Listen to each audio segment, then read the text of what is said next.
Olá, você está assistindo ao Escritura em Foco, um programa do Centro Presbiteriano de Pós-Graduação Andrew Jumper e do Instituto Presbiteriano Mackenzie. O programa de hoje faz parte da série A Mensagem dos Evangelhos, uma série de 4 programas em que os evangelhos da Bíblia, Mateus, Marcos, Lucas e João, serão apresentados. Cada episódio falará de um desses livros, visando apresentar de maneira introdutória o seu conteúdo e mensagem central. No programa de hoje, vamos apresentar o Evangelho de Mateus, seu conteúdo e peculiaridades. Assim, convido você a permanecer conosco e conhecer um pouco mais o primeiro Evangelho.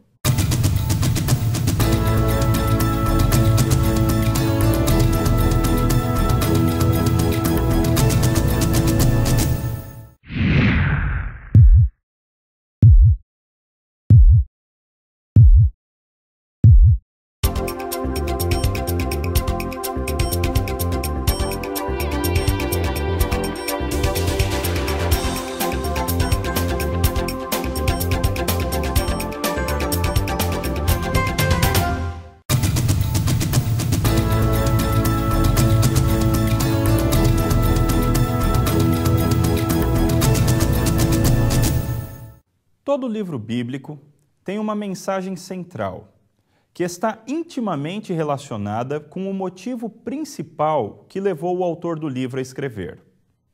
Todos os livros bíblicos têm destinatários específicos para os quais foram primariamente enviados, e uma ocasião que motivou os escritores. Essa nova série do programa Escritura em Foco tem o objetivo de apresentar esse assunto central de cada evangelho. O objetivo dessa empreita é possibilitar a você uma compreensão maior desses livros. O Novo Testamento é formado por 27 livros, e vários deles podem ser agrupados de acordo com o seu gênero literário e autor. Os primeiros 4 livros são os evangelhos de Mateus, Marcos, Lucas e João. Existe uma grande discussão sobre qual é o gênero literário dos evangelhos, se eles são biografias ou não. A melhor maneira de os vermos, no entanto, é como um gênero específico que visa defender o ponto de que Jesus, o pregador que viveu na Palestina em torno de 2000 anos atrás, era o Messias dos judeus. Aquele que veio para ser o maior profeta, sacerdote e rei, e era uma encarnação do próprio Deus. Note, portanto, que um evangelho não é uma biografia somente, mas uma obra apologética que visa defender a identidade especial de Jesus. Neste programa, estudaremos o Evangelho de Mateus e veremos quais são as suas ênfases, ensinamentos e mensagem central. Mateus, que também é chamado de Levi na Bíblia, era um publicano. Publicano era alguém que trabalhava para o Império Romano, cobrando impostos de mercadorias em trânsito. Era uma espécie de fiscal de alfândega. Quando um judeu aceitava fazer esse trabalho, era considerado um traidor pelos demais, pois estava traindo seu povo trabalhando para os opressores romanos. Não era incomum também esses publicanos abusarem de sua autoridade de cobradores de impostos e se corromperem, cobrando a mais ou ajudando a sonegar em troca de favores. Não é sem motivo que os publicanos eram uma classe odiada entre os judeus. Mas algo transformou a vida de Mateus. Ele mesmo relata o seguinte: saindo Jesus, viu um homem chamado Mateus, sentado na coletoria, e disse-lhe: siga-me. Mateus levantou-se e o seguiu. Estando Jesus em casa, foram comer com ele os seus discípulos, muitos publicanos e pecadores. Vendo isso, os fariseus perguntaram aos discípulos dele: por que o mestre de vocês come com publicanos e pecadores? Ouvindo isso, Jesus disse: não são os que têm saúde que precisam de médico, mas sim os doentes. Vão aprender o que significa isto: desejo misericórdia, não sacrifícios, pois eu não vim chamar justos, mas pecadores. Foi a partir desse encontro com Jesus e de ter recebido o Mestre em sua casa que Mateus decidiu deixar tudo e seguir a Jesus. Ele tornou-se dessa forma um dos 12 apóstolos de Jesus. Não se sabe exatamente quando ou onde o evangelista escreveu o seu evangelho. Dentre outras possibilidades, alguns estudiosos optam por uma data na década de 60 d.C., na cidade de Antioquia da Síria. Algo, entretanto, que é praticamente um consenso entre todos os estudiosos é que Mateus escreveu especialmente para um público composto de judeus. O conteúdo de Mateus revela que a intenção principal do autor era fazer o evangelho conhecido dos judeus. Portanto, imagine que Mateus escreveu para a grande comunidade judaica que estava vivendo em Antioquia da Síria no primeiro século. O objetivo maior do seu escrito é provar que Jesus era de fato o Messias anunciado pelo Antigo Testamento. Assim, Mateus vai construir o seu livro demonstrando como as obras e as palavras de Jesus mostram que ele de fato é o Cristo, o Messias esperado, aquele que vai reinar sobre o povo de Deus. Por causa de suas ênfases e peculiaridades, Mateus tem algumas características que o diferem dos demais evangelhos. São essas ênfases que nos fazem concluir que o público-alvo de Mateus eram os judeus. Ele é um dos escritores do Novo Testamento que mais faz citações da Bíblia hebraica, ou daquilo que chamamos de Antigo Testamento. Isso faz sentido, pois ele quer demonstrar como realmente Jesus Cristo cumpriu aquilo que o Antigo Testamento falava que o rei vindouro faria. Por exemplo, é em Mateus que encontramos a famosa citação que aponta a cidade onde Jesus haveria de nascer. E tu, Belém, terra de Judá, não és de modo algum a menor entre as principais de Judá, porque de ti sairá o guia que há de apacentar o meu povo, Israel. Além disso, existe em Mateus uma ênfase no reino de Deus. Esse é um dos temas centrais do Antigo Testamento. Aponta para o fato de que Deus, o Criador, é também o grande rei sobre todas as coisas. Ele quer que as pessoas se submetam a ele, não somente em sua devoção espiritual, mas em todas as áreas. Mateus aplica esse conceito a Cristo Jesus, dizendo que ele é aquele que veio para tornar visível o reino dos céus. Aliás, Mateus evita falar em reino de Deus para evitar aquilo que os judeus ortodoxos poderiam ver como a quebra do terceiro mandamento. Por isso, esse evangelista prefere usar a expressão reino dos céus, que é de seu uso exclusivo, e a usa por 31 vezes. Outra ênfase especial de Mateus é no papel de Jesus como pregador.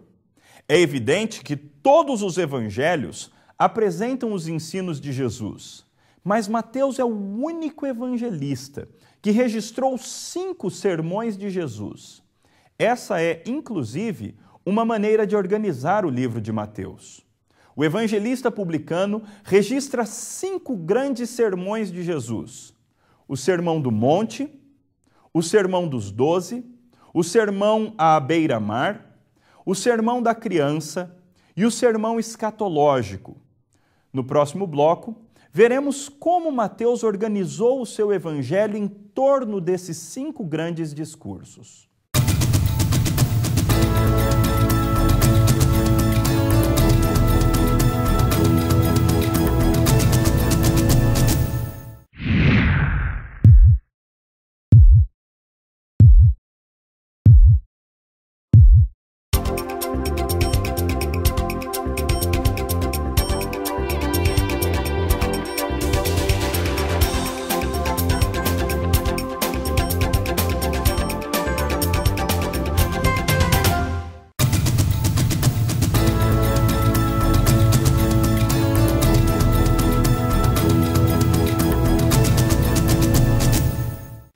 Você está assistindo ao programa Escritura em Foco, na série A Mensagem dos Evangelhos.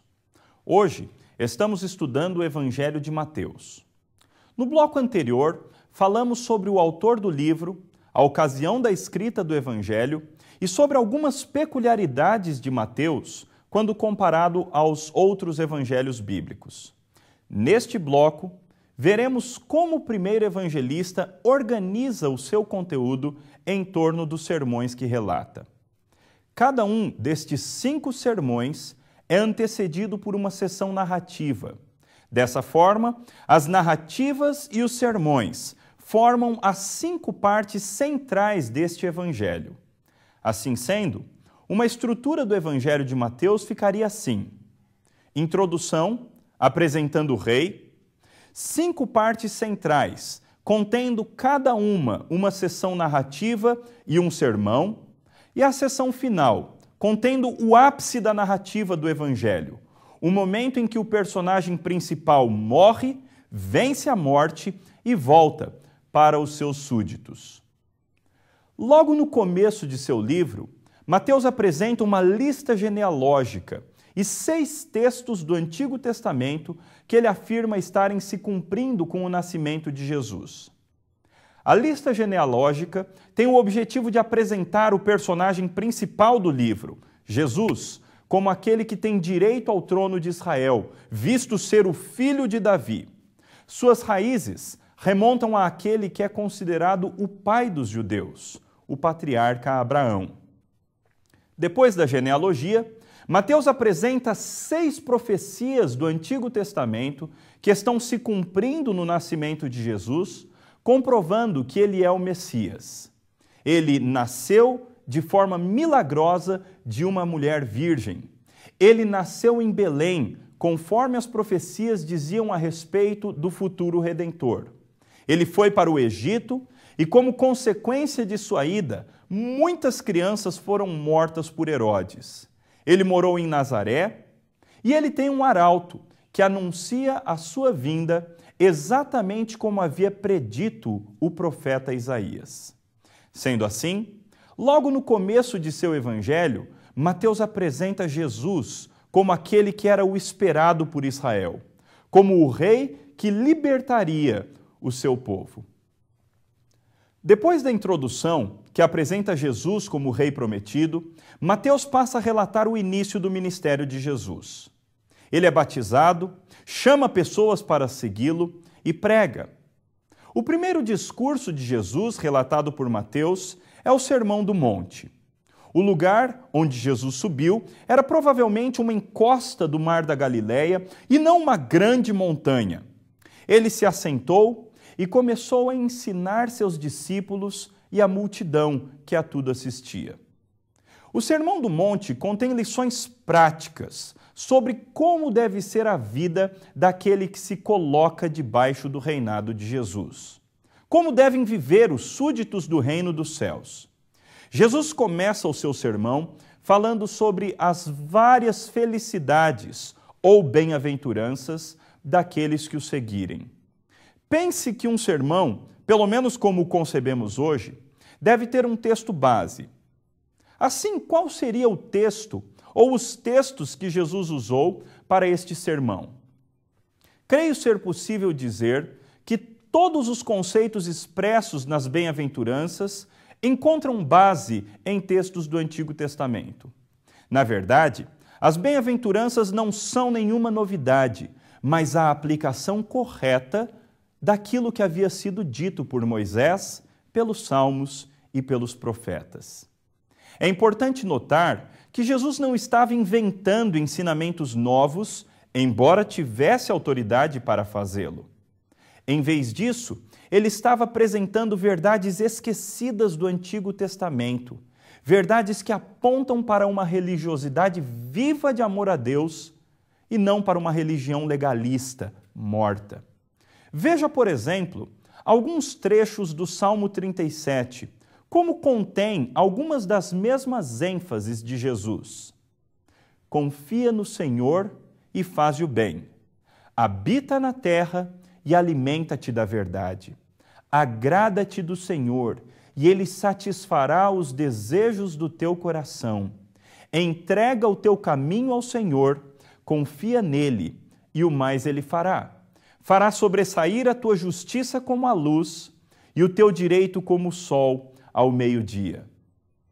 Depois das bem-aventuranças, Jesus passa a fazer uma releitura da lei de Moisés, apresentando seus ensinamentos de maneira pura, tirando deles as interpretações erradas que foram acrescentadas por diferentes grupos ao longo da história.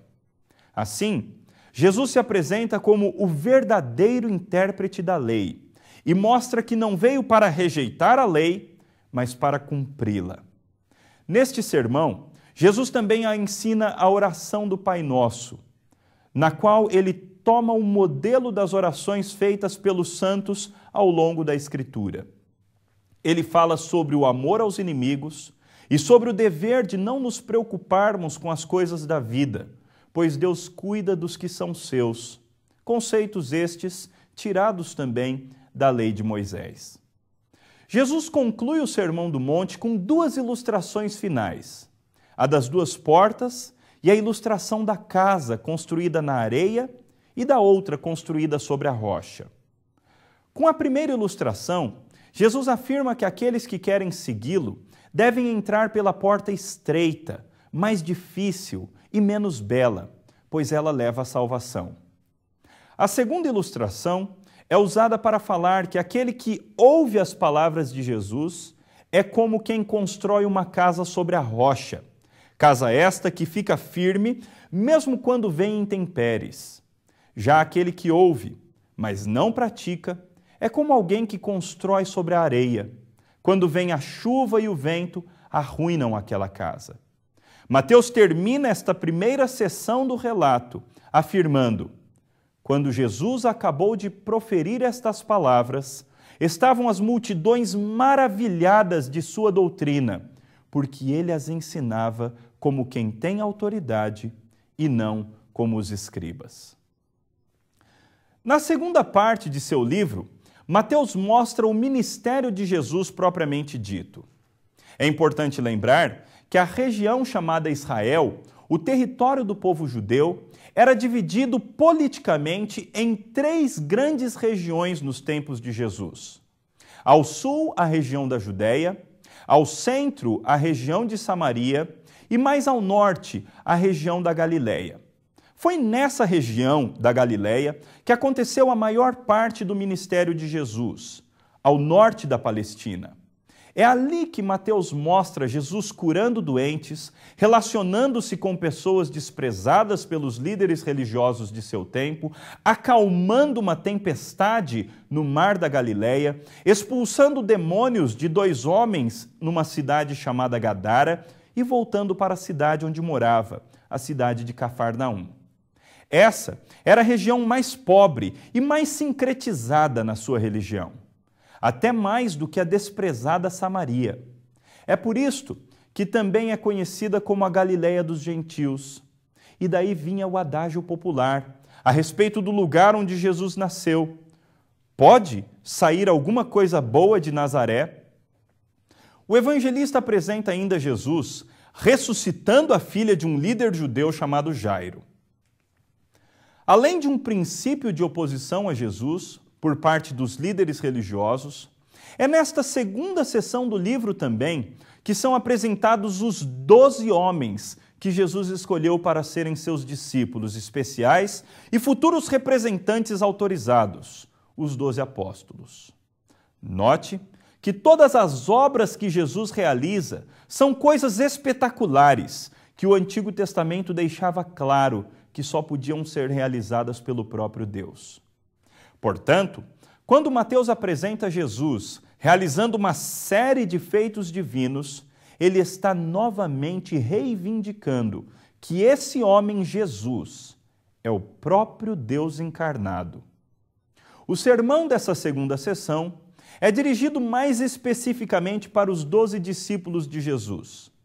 Ele lhes disse: a seara, na verdade, é grande, mas os trabalhadores são poucos. Rogai, pois, ao Senhor da seara que mande trabalhadores para a sua seara. O sermão de Jesus, pregado para os seus apóstolos, tinha os seguintes tópicos: o que existe para ser feito, as dificuldades a serem enfrentadas, os estímulos para o ministério, a disposição que eles deverão demonstrar e as recompensas que o exercício fiel de seu serviço lhes trariam. Conforme o ministério de Jesus vai acontecendo, os judeus vão se dividindo por causa dele.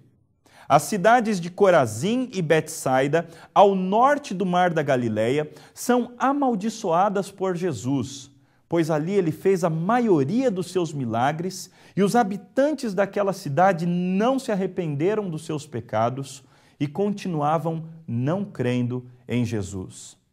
Vários líderes religiosos também passam a ver nele um herege, impostor. E isso acontece porque Jesus aponta claramente como até mesmo os líderes religiosos mais respeitados de sua época estavam vivendo longe daquilo que Deus havia estipulado. Mateus apresenta os fariseus, um grupo de judeus ortodoxos da época de Jesus, falando que os milagres de Jesus eram realizados pelo poder de Satanás, e mostra Jesus afirmando que os fariseus eram maus, perversos e uma raça de víboras. Mesmo sendo manso e humilde de coração, Jesus jamais deixou de manifestar a verdade e de combater o erro e os opositores da verdade. Neste contexto de oposição, Jesus apresenta o seu terceiro sermão, registrado por Mateus. É um sermão que fala sobre a natureza do reino dos céus. É uma pregação cheia de parábolas, pequenas histórias narrando fatos comuns do dia a dia, mas que ilustram grandes verdades espirituais. Ensinar por parábolas era uma espécie de marca registrada de Jesus. Por meio da parábola do semeador, Jesus ensina que o papel dele e de todos que o seguem é pregar a palavra, ou, para usar a figura da parábola, lançar a semente.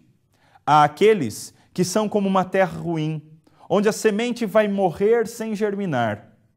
Há aqueles que são como uma terra pedregosa, em que a semente vai cair, germinar, mas a planta incipiente será sufocada pelas pedras. E há aqueles, por outro lado, que são como a terra boa. A semente da palavra cai, germina, cresce, e eles se tornarão árvores que produzem frutos. Jesus também comparou o reino dos céus a uma semente de mostarda, que apesar de ser minúscula, gera um grande arbusto. Da mesma forma, o reino de Deus parece pequeno, mas tornar-se-á enorme.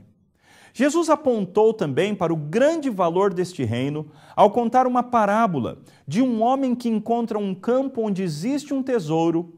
Então, ele vende tudo o que tem e compra aquele campo.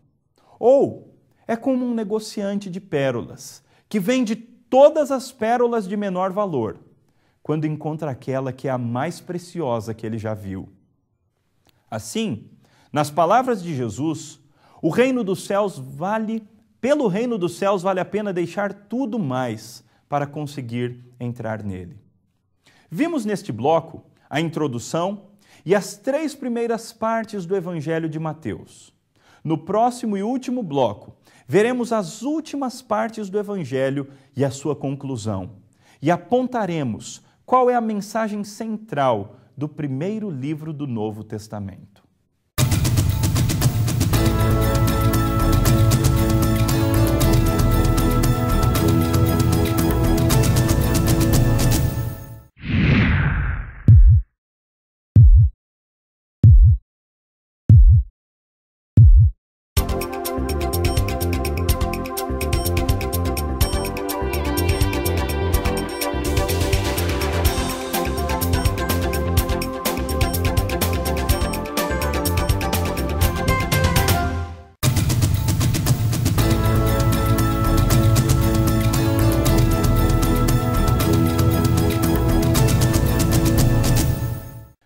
No bloco anterior, mostramos o conteúdo da introdução e das 3 primeiras partes do Evangelho de Mateus. Neste bloco, veremos as demais partes do Evangelho e a sua conclusão. Na quarta parte do Evangelho de Mateus, o escritor apresenta fatos que apontam para a gloriosa divindade de Jesus. Ele multiplica pães e peixes, anda por sobre o mar da Galileia e faz muitas curas. É nesta parte do Evangelho também que Jesus anuncia que vai morrer, mas que ressuscitará.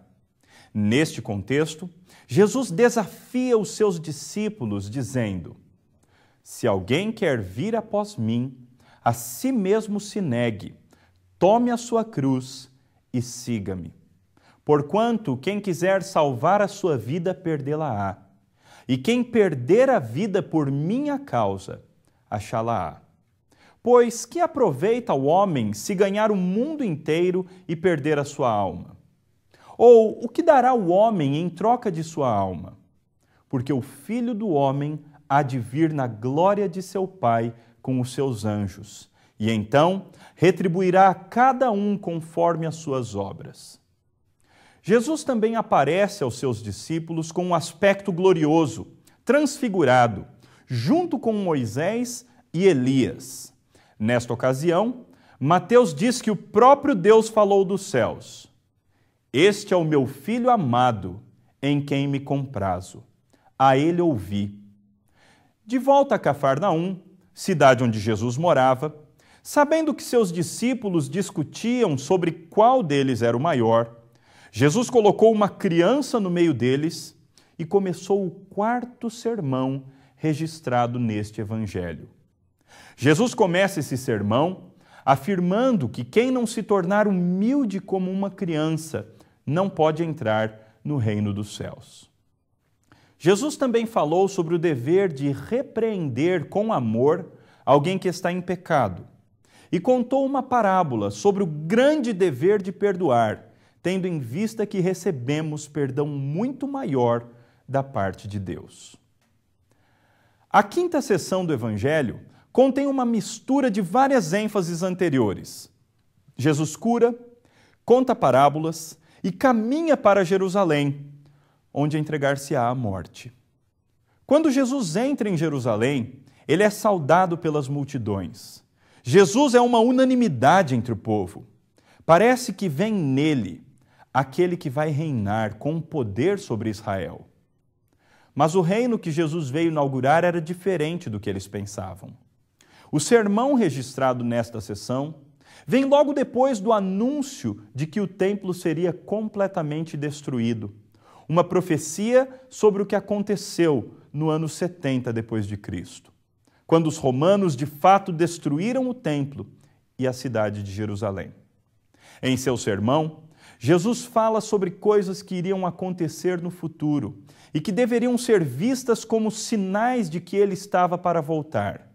Ele fala de um momento de grande sofrimento, com guerras e doenças, e que isso antecederá a sua vinda.